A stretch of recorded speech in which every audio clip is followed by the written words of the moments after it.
Hi everyone, welcome back to my YouTube channel. This is your Manisha, and in today's video we are going to solve chapter 9 quiz, right? So previously we have solved up to chapter number 8 and we will start from chapter 9 in the today video. So stay tuned with this video, watch it till end. I hope this video will be useful.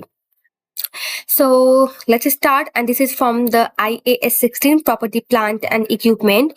And the first question is IAS 16 requires full disclosure of movement in the property, plant and equipment. Yes, there are few disclosure that we need to disclose if there is a property, plant and equipment in our books of accounts. The first one is, which two of the following would be included in this disclosure notes? So first one is revaluation. Yes.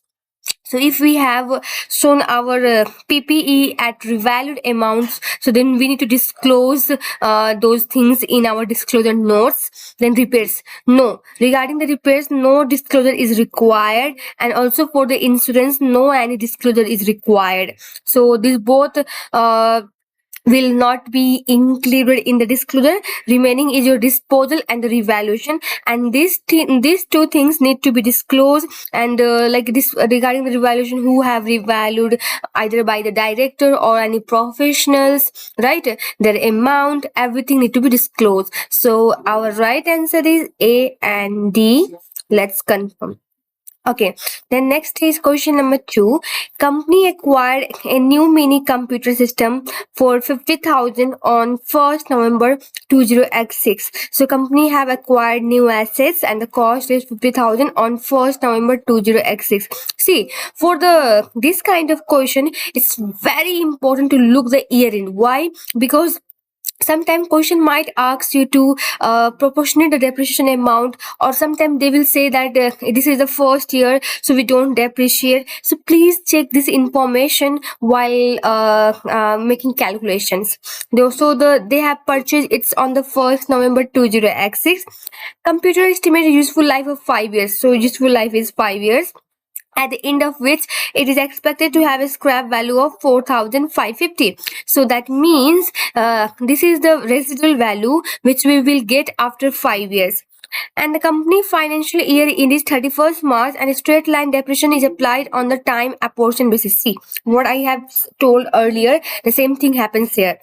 So our year is 31st March when we buy this asset on November 20x6. That means for how long from the year end we have buy this asset? November, December, Jan, Feb, March. So it's only 5 months that we have bought this asset. So we will only show depreciation for the 5 months, not for the full year, because question itself tell that they want to time apportions. So that means we need to only charge depreciation for the 5 month, and the depreciation is charged on the straight line basis. You guys might be familiar, there are two kind of depreciations. One is the straight line basis, other is the reducing balance method, right?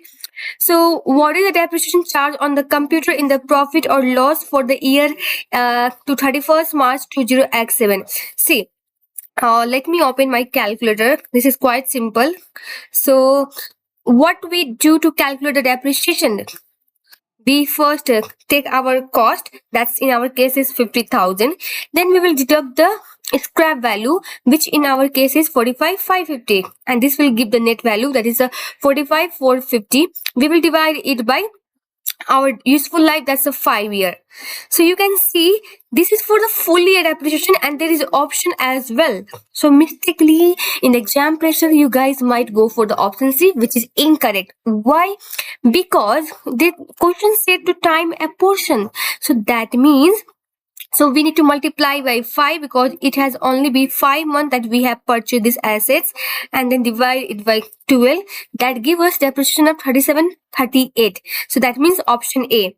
All right. See, if you look at the B and D, how it has been derived, I think they forget to deduct the scrap value. So if we will take 50,000 and divide it by 5, so it will give the full year depreciation of 10,000. That's the option D. And if we will proportionate it into the 5 divide by 12, that will give 4167, which is the option B. So these are the incorrect option. So right, so for To find the correct answer, we need to first take the 50,000, then deduct the scrap value, and the remaining value is divided by 5. This will give the full year depreciation, which was 1990. Then we will proportion it into 5 by 12. So that gives us 3738. A. Next, we have question number 3. And question said Sakura purchased a machine for her business for 20,000 on January 20x4 and paid an additional 1,000 to have a machine installed. So Sakura estimate that machine will have a useful life of 8 years and will have a residual value of 3,000. The Sakura uses straight line depreciation and use pro rata depreciation in the year as a asset is purchased. So what is the depreciation charge calculated to the nearest dollar in respect of the machine for the year in 30 June 20x4? The question is same as the previous one. The only difference is this: they have provided additional cost, and you guys might know the whatever the cost is associated to bring those machine to the our workplace or to into the workable conditions. So we need to add those costs, capitalize those costs. So our total cost here will be 20,000 plus 1,000. That will be 21,000. And again we have a residual value. And what is that amount? Residual value is our 3,000. So we will deduct 3,000. That will give the net value of 18,000. And now we will divide it by 8 because useful life is 8. You can see here they said useful life is 8. So that gives us depreciation of 2250. But this is for the full year. Again, question have said to prorate your depreciation. And you can see this answer is also in the option. In the hurry, in the exam pressure, you will go for the wrong one. But which is not the correct.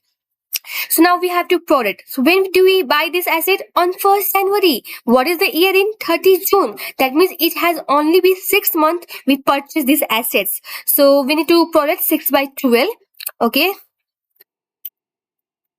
So that's our depreciation is B for the year. That's 1125. So in A or B, in A and C option, they might not have deducted the residual value. So this is how the incorrect answer will be derived. So be careful exam. If you have understood the concept, logic, you will definitely go towards the right answer. Okay. So option is B. The next we have question number 4. Abina owns a business that has one property, and the property originally cost 200,000 has been depreciated at 2% a year. At 31st December 20x3, the accumulated depreciation accounts include 10-year worth of depreciation. The property has a market value of 230,000 on 31st December 20x3, which is a year in for the business. Abina decided to revalue the property in the financial statement for the year ended 31st December 20x3. So what is the adjustment required to the accumulated depreciation account to reflect this revaluation? Alright, so our cost was 200,000 and we are depreciating it on 2%, right? So what is our depreciation amount? 200,000 into 5%. That's give up 10,000. I'm correct. Sorry. I have taken 5%. I mean, it's 2%. 200,000 into 2%. That's a 4,000. So we are depreciating it 4,000 per year. But if we talk about the accumulated depreciation, you guys might be know what is the accumulated depreciation. So whatever the depreciation was charging each year, it has been kept in the one place, accumulated at the one place. That's named as accumulated depreciation, and we have depreciated this asset for 10 years. So what is the accumulated depreciation value? So we will simply multiply by 10. That is the 40,000. But now asset has been revalued. In case of asset has been revalued, what we do, see, previously this accumulated depreciation has been credited. Why? Because it reduces our assets value. Increase in asset is debit, reducing asset value is credit. So that's why we have credited this accumulated depreciation. As now revaluation has been done, so now we will remove this accumulated depreciation. we will remove this accumulated depreciation, and what we need to do, we need to debit the amount. How much amount? 40,000. Why? Because this is the amount which has been stored in the ledger of accumulated depreciation. And how do we find this 40,000? We have calculated the depreciation for the year and multiply by 10, because it has been 10 years that we are depreciating these assets, right?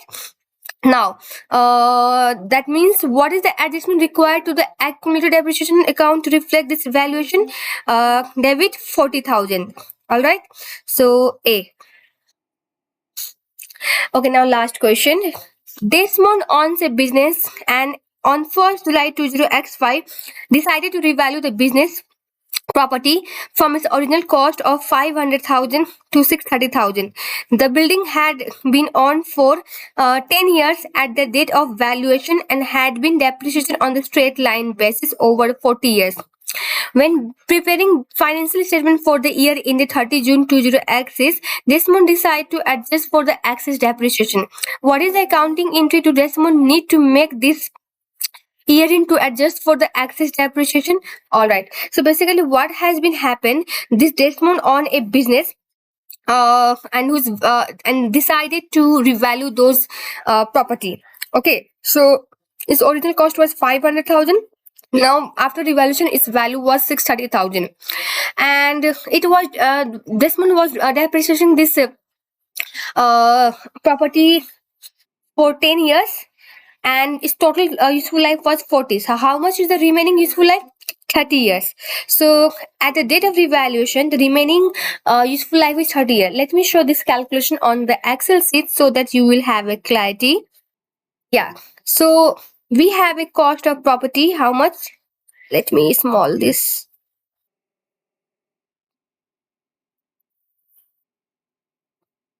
All right. So our let's first calculate what is the annual depreciation that we were depreciating for 10 years.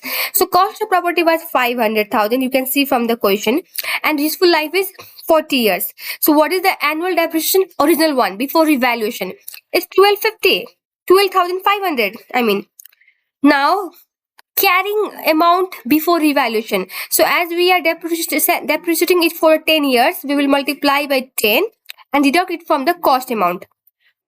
So property was on for 10 years. So accumulated depreciation will be 10 into 12,500. That give 125,000.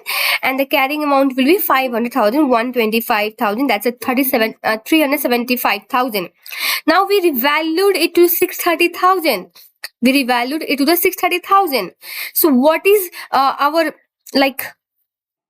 So now we have to depreciate this amount, not the previous one, using the remaining useful life.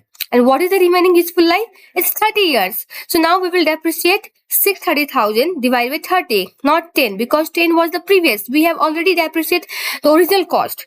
So depreciation is 21,000. So due to revaluation, our depreciation has been increased by how much amount?